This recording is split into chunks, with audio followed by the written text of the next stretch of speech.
लक्ष द्या मुलांनो, आत्ताच बाईंनी सांगितलं या मुलांनी बुक्का अष्टगंध लावलेला आहे आणि विष्णू देवांचा हा नाम म्हणून ओळखला जातो.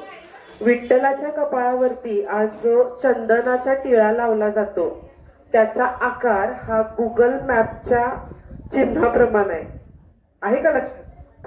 तर असं म्हटलं जातं की त्या चिन्हावर जर तुम्ही मोबाईल सर्च केला तर तुम्ही एखाद्या ठिकाणापर्यंत पोहोचू शकता. आणि विठ्ठलाचा टिळा जर तुम्ही लावलात आणि तिथं शोधायला गेलात तर तुम्हाला परमात्मा मिळतो. तर ही दोन चिन्ह ही जगामध्ये यासाठीच प्रसिद्ध आहे, जिथं शोध संपतो आणि आपण आपल्या ध्येयापर्यंत पोहोचतो.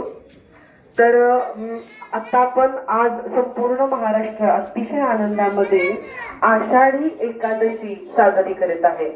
विठ्ठलाची भक्ती करणारे लोक आज अतिशय आनंदानं टाळ मृदंग यांचा गजर करत पंढरपुरात पोहोचतात. मुलांनो, शेकडो